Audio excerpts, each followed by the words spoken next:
Modern bodybuilding is basically a death cult. Hey everybody, it's Jason Blaha here. I thought I would chat with you guys and gals about this today.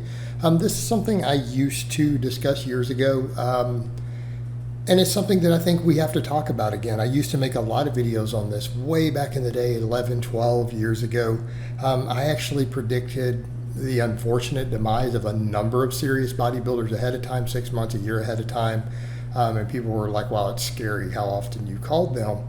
And, this is where I'm going to have to agree with guys like Scooby, who used to say professional bodybuilding is basically a contest to see who can take the most drugs without dying. And, we see all these health issues around it. And it's kind of one of those things where I'm like, I'm just not going to support it. And I think it's saddening because a lot of us who grew up, we saw a different era. I mean, I'm not a bodybuilder, I'm a strength athlete, but I am working on my physique more. But, even then, I'm not inspired by anything I see, even in the men's physique divisions or the classic bodybuilding. It's not what any of us from my generation growing up saw as even bodybuilders. We saw the silver era, the golden era, everything from Steve Reeves up to Reg Park, those were ideals. And then, then later up into the 70s, guys like Arnold and Franco and, and so on, and Frank Zane. But even then, and those guys were obviously on stuff, but the physiques were just so much more obtainable and they looked good and people were fit and athletic. And I'm not saying some of them haven't had their set of health problems, but a lot of them live to be, to an old age, right? And can we say that for any of this crop of bodybuilders?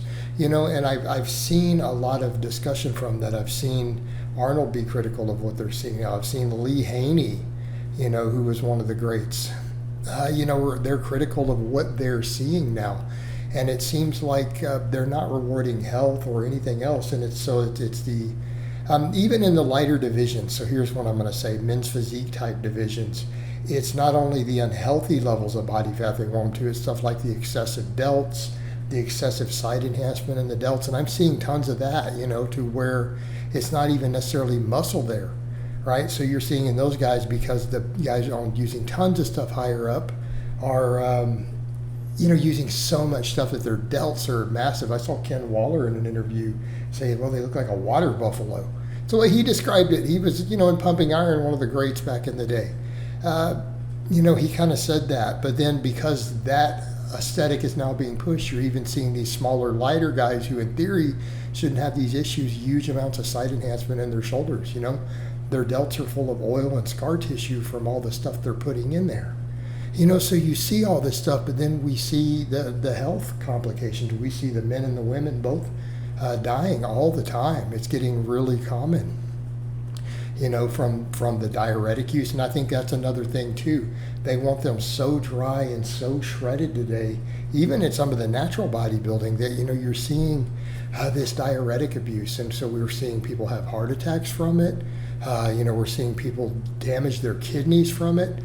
And I've even seen some serious bodybuilders are like, the other stuff can be bad enough, but the diuretics might actually be the deadliest thing because they want them so shredded. And how much are we seeing the same thing just due to bodybuilding carrying over to influencers and stuff? That trickles into that. How many of them are like, oh man, I have to look a certain way when I'm shirtless on the camera, so unless they're perfect and dialed in and dry, they don't even want to be shirtless, and then they're doing diuretics and stuff, a little editing for the photo shoots instead of presenting and saying, why aren't we presenting something that's obtainable?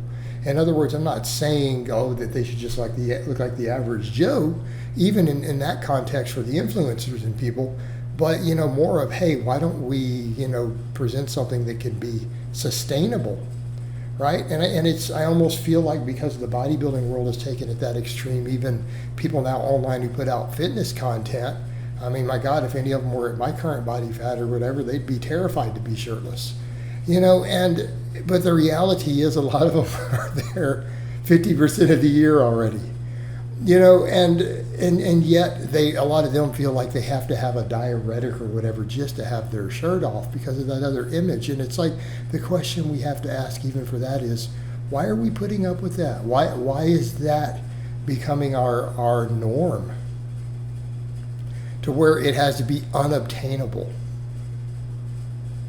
right? Why do we have to be at an unobtainable level that literally is harming your health every time you want to appear shirtless where you're having to take a diuretic. Come on, guys. But then we see the girls too. How many of them are losing their lives? We're seeing some of these young women are passing away at the contest or the day of a competition or the day after with the crazy diuretic stuff and causing heart attacks. You know, but then, and so we look at all that leanness is crazy. The amount of side enhancement they allow is crazy. But then if we're going to talk about physique culture, remember it used to be well-rounded, right? Everyone was well-rounded back in the day. They were all athletes.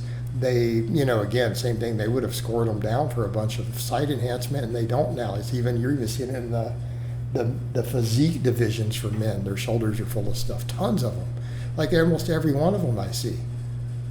You know, and it's like, if they scored that down, that would resolve a lot of issues, because then the guys would have to use less stuff because they don't have unlimited injection sites. Since they can't put it everywhere where you can see it, you know, that would cut it down. How about they require a vacuum pose again on everything, right? A lot of this stuff in the earlier days of the physique stuff and the bodybuilding type things, they had to do certain displays of athleticism. None of these guys, most of them are not athletic anymore. They're not healthy. And I'm not saying powerlifting doesn't need work there too.